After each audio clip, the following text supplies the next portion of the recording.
Welcome to Stay Visionary Podcast. Today we're joined by Jenna Kozodoy, co-founder and president of Wealthrive, a leader in wealth strategy who helps entrepreneurs unlock abundance beyond the balance sheet. In this episode, we'll explore her journey, her insights on wealth design, and how elite client experience accelerates financial freedom. Welcome, Jenna.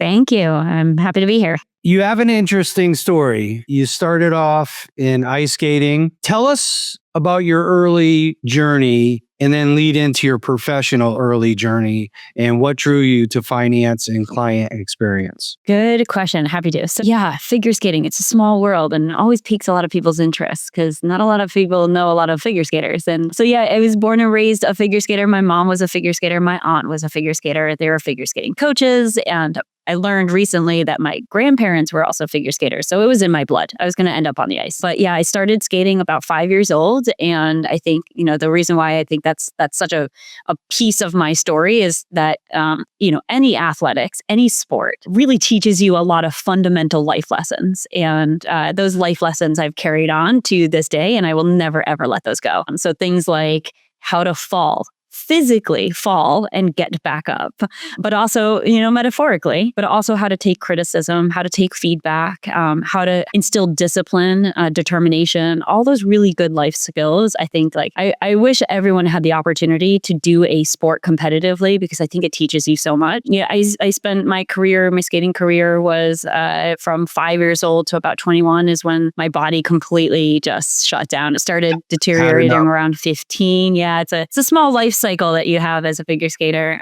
Takes a toll on the body. And so, I skated for, I want to say about 15 years, 16 years was my skating career, and I maximized it. Did great. I actually met my husband through figure skating, oddly enough. And so it benefited me in so many ways, but that was really my path as a child. I was determined to go to the Olympics. Didn't make it, but I got pretty far. How did you get into finance and that with your early professional journey? There's not a strong connection between figure skating and finance. In fact, there's really little opportunity to earn money unless you go into coaching in the sport of skating. There's no sponsorships. There's no college opportunities. What is that word? College, where they will pay for you to go to the college on scholarships. Hello.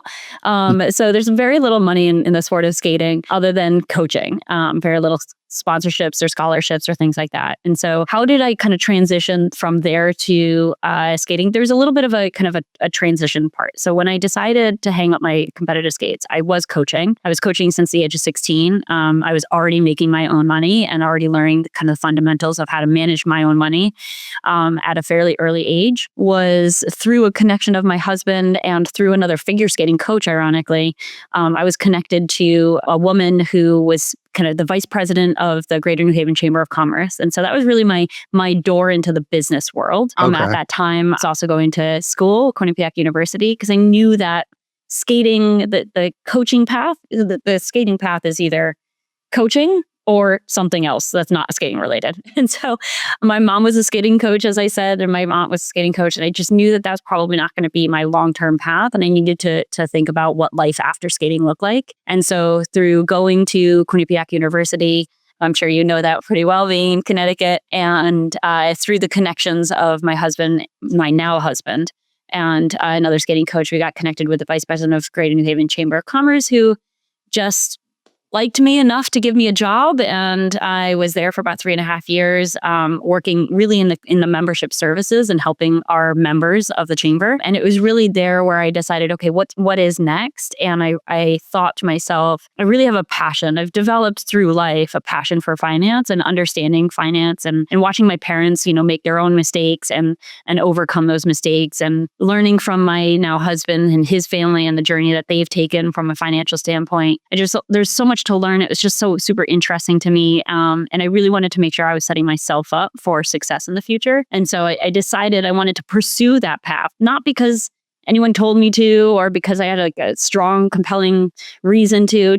I just really developed a passion for it. So I went from there to Bridgewater Associates, which, for those that may not know, it's the largest hedge fund in the world, led by Ray Dalio in Connecticut. And I was fortunate enough to be hired there. And it's a really challenging company to get into. I had no expectations to actually get in. But when I did, that talk about an extreme culture. It is a very extreme culture, and I learned a lot about myself in the 3 years that I was there. And so, it was not really an easy transition or kind of a commonsensical transition. It was just more of like a passion of mine. Yeah, it's probably going from like here to here all at once. Yes, pretty much. Yes, very much so. You talked about your philosophy, what you learned from skating and everything. What can you tell us a little bit more about when you were transitioning to Bridgewater to entrepreneurship? What lessons and but mainly, what was your biggest challenge? I think that was most interesting. The biggest kind of takeaway is that the Bridgewater culture really aligned a lot with my own personal philosophy. I grew up in a feedback-based environment, being an athlete. You know, it was really rare that I did a great program and I went to my coach and my coach just said, "Great job." It was always, here are the 5 things that you could have done better. Here's what you did wrong. And so I grew up in a very feedback based environment, which is what Bridgewater was. And for me, when I joined Bridgewater, I was like, holy cow, like this is perfect for me. I realize now that it's not perfect for a lot of people. And there's very few people that can that have the skin to take feedback.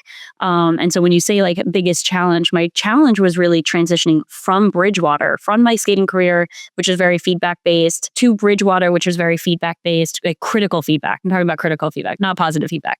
Yeah. To then transitioning to Goldman Sachs, where not everyone embraced the critical feedback mentality that I did. And so having to understand that like not everyone is comfortable receiving, and not only just comfortable, but capable of receiving critical feedback, and knowing how to develop a level of empathy for people around how things will land was probably my biggest challenge from going skating career to Bridgewater to outside of Bridgewater. Because it's not easy to take critical feedback all the time. Speaking of then Goldman Sachs, what led you to co-found Wealthrive? And what gaps did you see in the wealth management space? Goldman Sachs is a phenomenal organization, right? There's no doubt about that. That's known. There's no secret about that.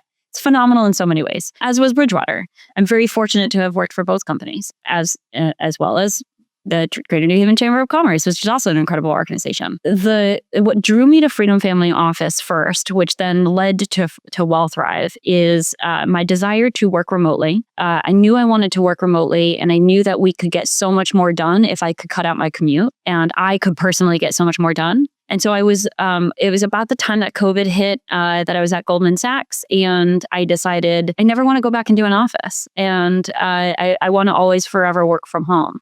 And so I sought opportunities in the wealth management space that were virtual.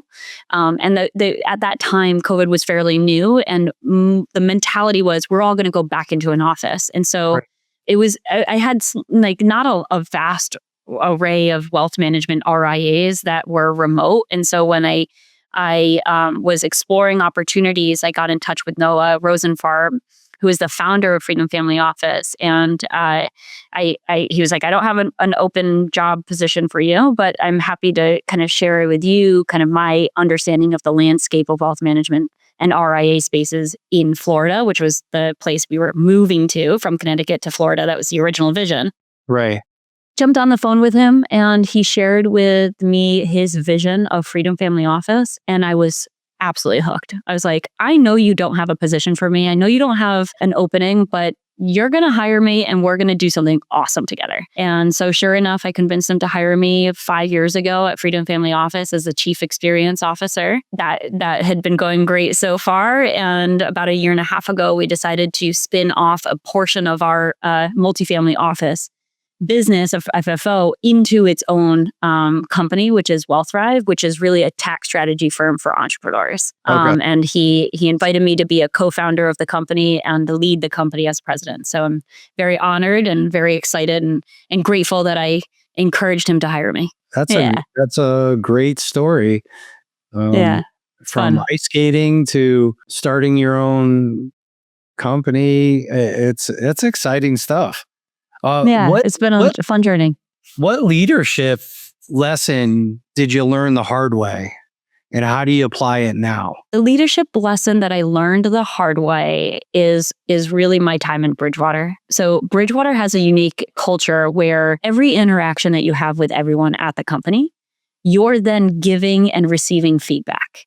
So if you bump shoulders in the cafeteria with someone, the likelihood is that you're going to go back to your desk and you're going to see critical feedback about your engagement. Every single conversation is receiving and giving feedback. So you and I have this conversation. We were literally given iPads where we could literally give feedback, critical and positive, in real time. And so we were just inundated with thousands and thousands of dots, what they're called, which is pieces of feedback that we're receiving from everyone around us. Even people who are not even in the conversation would be giving us feedback based on their observations. So you learn a lot about yourself in that type of environment because every single day you're literally reading what people are thinking of you and seeing of you. And so I learned a lot. And I think one of the most painful lessons is when people were questioning my level of empathy as a leader. So I started, and the whole purpose of this kind of feedback-driven culture is that it creates a pattern over time of what's true about you. So maybe we have a conversation, and maybe I feel like, you went too far in a different direction. I may give you that feedback, but maybe it's not true because it was just one interaction. But if multiple people tell you that you're kind of taking the conversation in a weird direction over and over and over again, well, now that's starting to paint a picture of what might be true. And so what happened is I started to get some feedback about my inability to empathize with with my teammates and the people that I managed. And I was like, okay, that really hurts because empathy is to me such a qualitative component of like humans that everyone should have. And so when somebody tells you you're not empathetic, it's like, ooh, that hurts. Yeah. And then I started getting more and more of that feedback that as a leader, I was too kind of critical and too kind of robotic. And I wasn't empathizing and like allowing for that human interaction and connection with the team. And I think that was really the most painful pattern that started to show up over time. This day, up until this day, have been really working on making sure that I'm genuinely caring for my teammates and making sure that I understand what they're going through at all times. And I understand their perspective on decisions that are being made and feedback that's given, that's being received and all of that. It's like really that empathy thing was a hard truth that I've needed to face and try to understand how to be more empathetic with my team. Do you think that empathy has helped you grow? Not only as a person, but as a leader? Yeah, for sure. And what's interesting is I think about the leaders that I've had. I've had some really amazing leaders that I've been able to work for. In part, I've always cared about who's driving the ship that I'm on. And so whether that was Tony Versigno at the Greater New Haven Chamber of Commerce, whether that was Ray Dalio at Bridgewater, or whether that was David Solomon at Goldman. And Ray Dalio ended up being a David McCormick and Eileen Murray who took over Ray Dalio as co-CEO when I was there. I genuinely care about who's leading the ship. And so if I reflect back on the empathy, I'm thinking, man, I care so much about who's leading the ship. That means that as a leader, other people care that I'm leading the ship and I'm leading the charge. And therefore, if I put myself in their shoes, I'm also in that position. And so I need to look at myself as the Ray Dalio, the David Solomon, the Tony Versignos, even though I'm not at that level of running a billion-dollar organization, I'm still a leader to the people that report to me. And I need to always remember that every single day. Excellent. Well, that's what life is about, right? You grow and you learn and you make mistakes. Totally. How does Wealthrive differentiate itself and how to approach tax optimization for entrepreneurs. We're going to get a little more into the business side. That's going to probably be the easiest question to answer. So, Wealthrive, the reason why I'm so excited about launching Wealthrive a year ago, and I'm so excited about what we've built and the success that we've had in year one, is really because we do things that other people don't. It's really hard when you're an RIA to differentiate yourself from all other financial advisors, right? You're all doing the same thing and you just hope that you do it better. But what we do, we've really carved out a niche and we're filling a gap that is a very needed gap to be filled. And so what that is most CPAs are really good at their jobs by they file taxes. We need them to do that. They're in the box thinkers. They put numbers in boxes and we need them to do that perfectly. No, non-negotiable. But what is missing is strategy, really out of the box thinkers. And most CPAs are in the box thinkers. We want them to be. That's really their specialty. But we are out of the box thinkers, and we like to think that there's tax strategies available that are less in the box, and we have really developed a niche by offering that to other clients. So Noah, who's the other co-founder of Wealthrive, he's a third generation CPA.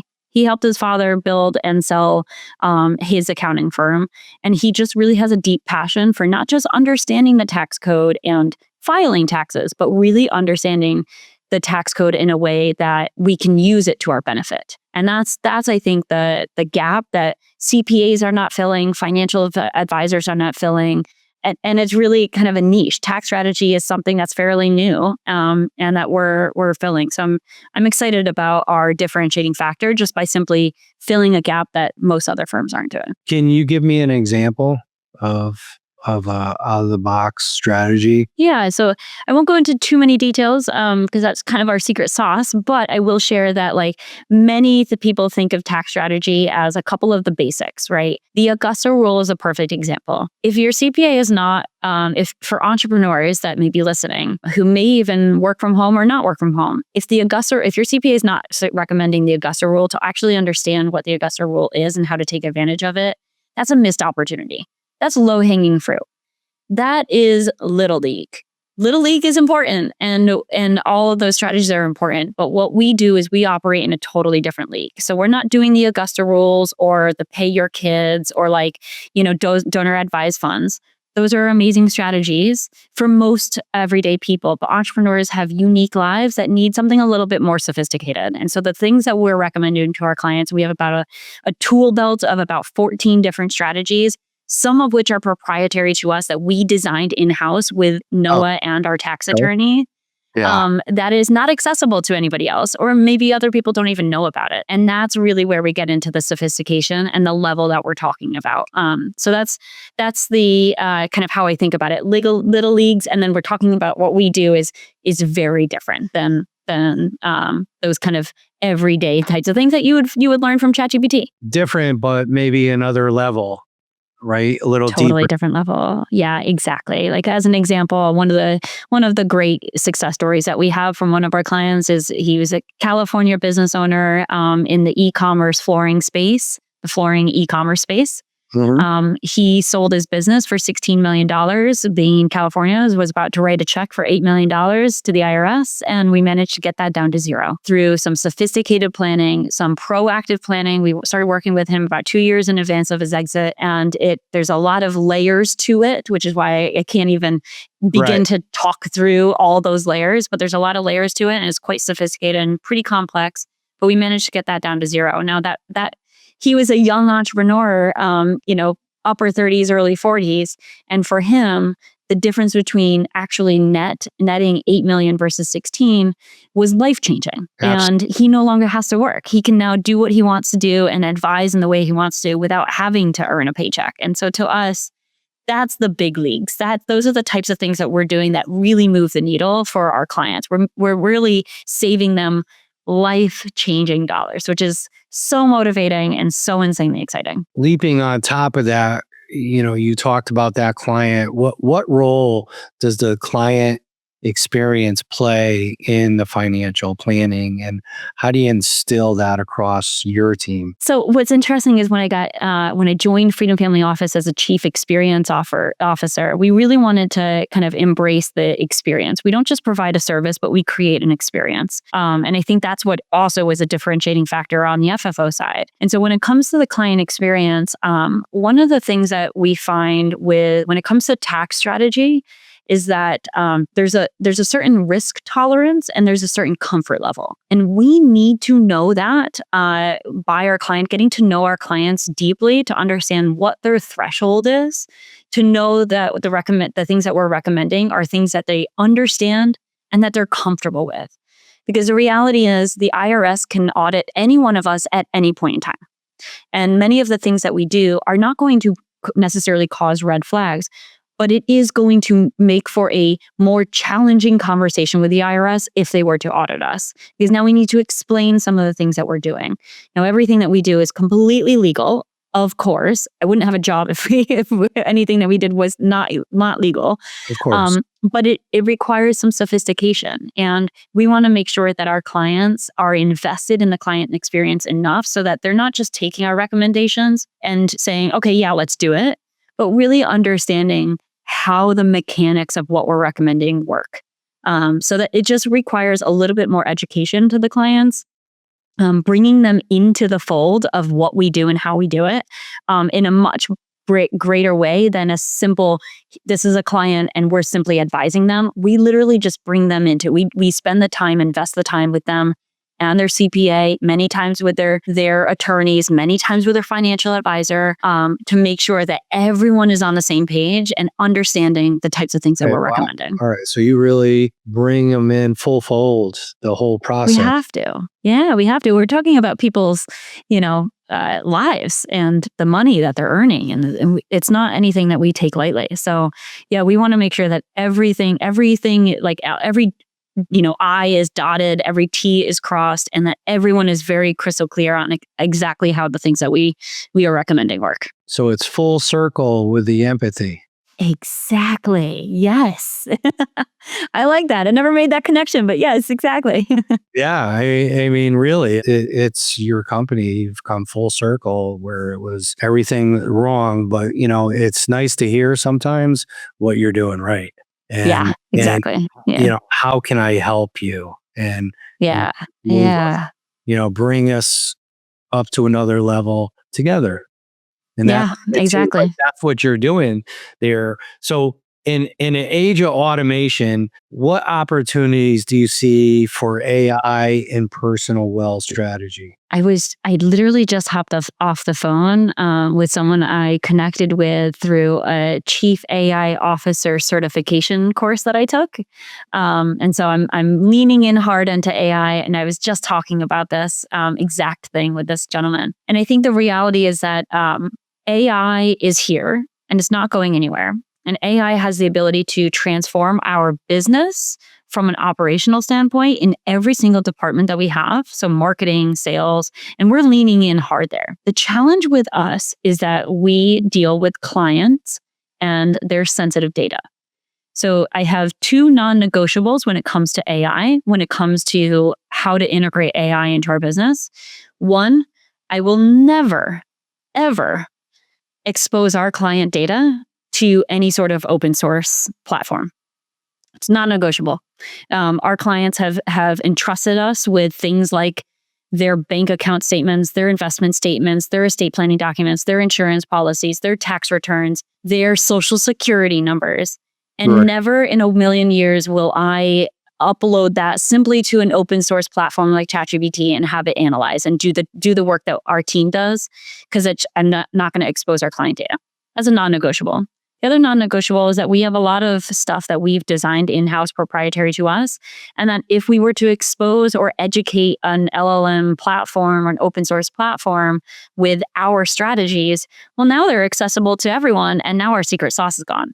So I really have two non-negotiables when it comes to AI and integrating AI into what we do. specifically on the client experience and the client services that we're providing. I am, though, leaning into AI from a marketing standpoint, from a sales standpoint, and even internal operations, like how to refine our finances, things like that. Yeah. And utilize AI for that. So that's kind of like operationally, we're embracing it. We're leaning in hard. We're testing every tool that you can, setting up multiple demos. But the client experience is something I'm going to hesitate on just simply because of those two non-negotiables. It's coming on hot and heavy, and there is protections for that information you're talking about. Yes. That AI is helping with and protecting, actually, believe it or not. Yeah. It's coming on every week. It's something new. I don't know. You remember when we were kids, like the computer was the big thing. It took forever, to load up and everything. And now everything is lightning research. Everything your process, it's Totally. all lightning fast now, which is helping businesses. Your biggest pain point your clients face when it comes to planning for abundance, and how do you address it? Biggest pain point is the checks that they write to the IRS. I mean, the clients that we work with are high income earners. When we build out the financial plan, most of them, the first thing that we do is when we work with the client is we build out a financial plan. And in all cases, we go through things like, what is your income? What are your expenses? And what is always missing, because people think of their kind of burn rate as in like groceries, travel, all that. So like their car payment, their mortgage, things like that. What they don't realize is that oftentimes the biggest check they're writing is to the IRS every single year, because it's either automatically being taken out of their paycheck for most of the kind of typical W-2 employees, or they just gotten into a rhythm for years over years of making quarterly estimated payments. But they don't take a step back and be like, well, hold on, I actually can do something about that. So the biggest pain point is when our clients come to us, it's because they've already decided that those checks that they write to the IRS are too big and they're tired of them. And so we're easily solving that problem, which is really nice. I always say to people, like, we don't have to do a sale. Like, we don't have to do sales. Our clients are already bought into what we're providing. We're just telling them how we do it, and they write us a check because we're solving a pain point so glaringly obvious to them that there's very little sales that really need to happen on the front end because they're already coming to us bought in. So I think that was your question, is like kind of what pain point we're solving, and we're really solving the pain point around the amount of money that our clients are earning and having to give away to the IRS. And your pain point in your business, what is your biggest? If you needed to solve something yesterday, what would it be in your business? How to balance the embracing of AI and staying ahead of the curve, staying relevant as a company in the financial services space, which is usually always behind the curve, to be honest. How do we stay ahead of the curve while also protecting our client data, protecting our strategies? And I think, some of the solutions that we're looking at is building our own internal technology that we can perhaps license out in the future, but really keeping everything secure in our own setting first. So that's kind of the push and pull is around AI right now. That's top of mind for me. Looking ahead, where is Wealthrive headed in the next 6 months to a year in terms of growth and innovation? A lot of the things that we're doing is we're working to bring more of the stuff in-house. As we are kind of getting our feet on the ground, we were relying on some external third-party partners, not only strategy providers, but also strategists. We now have hired our in-house strategists. We're bringing in all of the implementation in-house so that we become really, truly a one-stop shop. And so I think just kind of compounding on that vision is really becoming kind of a core focus for this year, is how do we really build the resources internally to be the tax strategy firm that we know we can be. We've got a vision of saving our clients $2.5 billion in taxes that's kind of our BHAG, our 10-year vision. And I think we have to bring more in-house in order for us to achieve that goal. So continuing to expand our kind of strategy offerings, making sure that all the implementation happens in-house, making sure that we have the right strategists to educate our clients and to serve our clients at the level that we have been doing so far and that we expect is, I think, the direction that we want to go, is really becoming a leader in that tax strategy space. When you say one-stop shop, are you talking about like having attorneys, having can you expand on that a little bit more? Yeah. We already have that. So we have a team of CPAs, CFPs, or certified financial planners. We've got CPAs on our team. We have tax attorneys in-house, as I mentioned. We just hired another tax strategist. He is a licensed attorney, practicing attorney in California. And so we're continuing to kind of expand that. But my goal is that we really have the machines in place. We're able to reach more entrepreneurs and business owners, so that capacity becomes a constraint, and that we can continue to hire more tax strategists in-house, and hire more team members to serve those people. Right now, our marketing efforts are netting some good results, but results that we can manage with really the team that we have now. I'm looking to scale that and continuing to kind of expand the team that we have. Last question. Is there anything you want to promote that is, I know you guys are doing a lot of things right now in the next few months, and you're growing, but is there anything you'd like to put out there for our audience today? If any listeners out there are business owners, entrepreneurs, or high net worth individuals that are earning $1 million or more, especially in everywhere, but even in California or New York City, who are really sick and tired of the amount that they are paying to the IRS, just reach out. My contact information is all over the website. It's Jenna@wealthrive.com. I'm happy to be a resource, as I know many of our other team members are as well. But we're excited to help more people, because we think that the dollars earned should be spent in a way that those earning those dollars can decide. So we want to put the power back in the hands of the people earning the dollars. And where can they find your company website? Yeah. So our website is www.wealthrive.com. That's WEALTHRIVE. So it's wealth and the word thrive with the TH kind of shared mutually.